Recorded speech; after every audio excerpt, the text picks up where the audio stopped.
Tang Garden. This is a tile laying game in which players will be creating a beautiful, majestic garden, and they will be putting a lot of stuff on it and around it.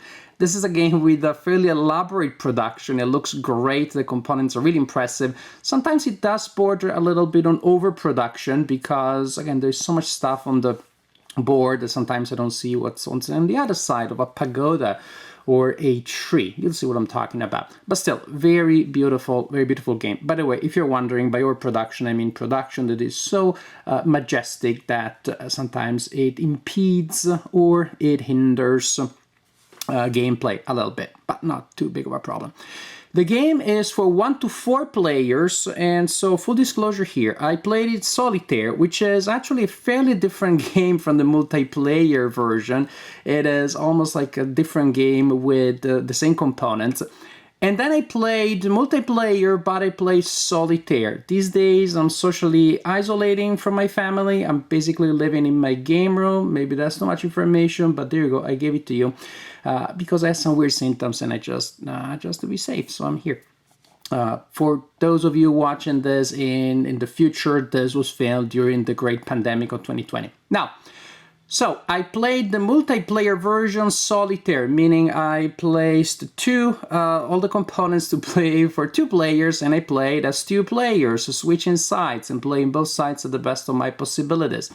It is what wargamers do all the time with war games. Turns out you can also do it with Euro games and other kinds of games in case you want to enjoy the interlocking of the mechanics and developing of gameplay. So this is how I played the game, multiplayer solo and then bona fide solo. Now I'll talk about the multiplayer game first, which really is the main thing. This is the board where we will be creating our garden. There is a tile that goes in the center, double-sided, so you have a little bit of variety in gameplay. Landscape tokens of 2 kinds, small landscape and the large landscape, or at least indicating different types of landscape. We'll see what those mean. And then, well, we have stacks of tiles that we will be drawing tile from to place them there. Each player also has a personal board, such as this one, with 3 cubes, and every time that you're able to match certain edges on the board, you get an advancement. Say, when I match water on the board, I do this. When I match greenery twice, I get that. And when all cubes are at a certain level, you get certain advantages. For example, here you get to influence a character, here you get to influence another character, here you get 2 coins, and there you get to influence another character. Speaking of these characters that you're influencing, you start with 1, so you start with a card and with a miniature. When the miniature is on the card, which it is at the beginning, you will get a benefit indicated by the icons here on the card. Then when you get another character, to influence another character, you place another card here, the miniature here, and this one goes on the board, and you will orient it so that the character looks at stuff. You want to create a beautiful garden, and you want to put people in it that can really appreciate that. And depending on what your characters are looking at the end of the game, you will score fewer or a lot more points. And this is pretty much the idea. Actually, you collect coins represented by these really nice, thick tokens here. And you will collect more coins during the game by performing different kinds of actions. You will collect them at the end of the game based on what your characters are looking at.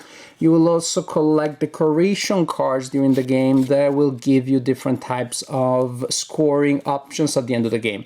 Say, for example, the player with the most pavilion cards at the end of the game will score 12 points. So the player with second position will score 6. Each bridge will give you 2 coins, and so on and so forth. Trees, they score you points if you have a lot of different. So if you had 2 different trees, you will score 4 points. Again, which means collect 4 coins, which are points. You will, if you have 3 trees, then is 9 coins equal 9 points. And at the end of the game, the player with the most coins wins the game.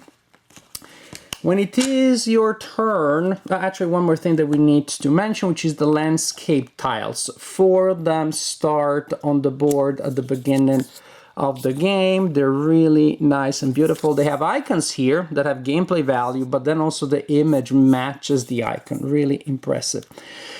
There are 2 types of landscape tiles. The small ones that go here in front, so each edge has 3 of them, and then the large ones that have, well, larger slots, and they go there in the back.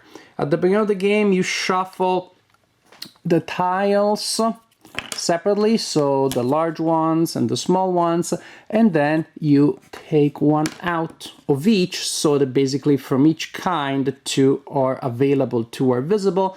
When players collect these tiles, they place them here on the board. You can place them in any available slot, but something truly impressive, look at this. Because when you connect them, they connect, they form actual landscapes. How amazing is that? And again, you see the mirroring, see dragons and temple. And look at that, dragons and temple. And this is really nice. Oh, as for this stuff, this is my own darkness to deal with, just ignore. So, and here we have character cards. 2 are available at all times. So when you're getting a new character, you can choose one of these. You can also choose to draw blindly. Now, each turn, you must do one of 2 things, which is either you place a tile on the board or you draw decoration cards. When you draw a tile, you take one of those that are available face up and you place it so that all of the edges match. Edges may show type of terrain, remember there's water, greenery, and rocks, or a footpath, such as this. And when you place them again, every edge has to match. So for example, I place it there, that's legal. When I match an edge, I get an advancement in that category on my board. Remember, I match green, hooray! And if I'm able to match multiple ones at the same time, then I get more stuff like that. If I match a footpath, so for example, that would be an illegal placement because I'm placing rock next to footpath. Here, this would be legal. If I match a footpath, then I get a coin. That's my reward for that. Ooh, if I take a landscape, if I cover a space with a landscape token, then I get one of those landscapes and I get to place it. This is for small landscapes, and this is the one that I want to place. And I'm going to place it right there because I can and because I like it. But can I? It looked like I could. These are the main advantages, really. Another thing, actually, sometimes you are able to close an area. If you can close an area entirely, then you also get an extra advancement on your board if you're able to completely close an area. I don't see tiles here to do so, but I can actually. Look at that. So if I place that tile there, I gain 1 blue advancement because I matched the blue edge, plus 1 blue advancement because I closed the little lake. I also get another thingy there. So that's kind of like the advantage that you get. Also, those walls that you see there, they make things a little easier because you don't have to match them with anything. There are some special tiles that you place and give you special advantages. Other things, the tiles on top of the stacks do not refresh automatically. When fewer than 2 are face up, that is when you refresh them. So there is that. So but remember, you have 2 possible options for your main mandatory action. One is place a tile in the garden, and the other one is to draw cards. The number varies. The fewer tiles are visible face up, the more cards you get, so that is neat. You simply look at the options and you decide which one you want to take. You place it in your play area, and then you need to put down the corresponding terrain elements. So for example, if I placed a bridge, I can place a bridge. but I have to be able to place it on icons that are already available. There is a bridge icon there, so I can place a bridge there. Yay, all right. Other things, suppose that instead I wanted to place a fish, then that is not as impressive as a token, but I do have that one, and I can place it in the corresponding area. Maybe I want to place pavilions, or the pavilion cards. Maybe I want to place a pavilion because they look really cool. Look at these guys. Told you, this is pretty impressive production. And I place a pavilion. I can place it here. This is the icon where it goes. So this is the idea. You will collect during the game, you will place down tiles and possibly, hopefully, also get some of these cards. This is your main action. Optional actions that you can take in addition to your main mandatory action is influencing a character.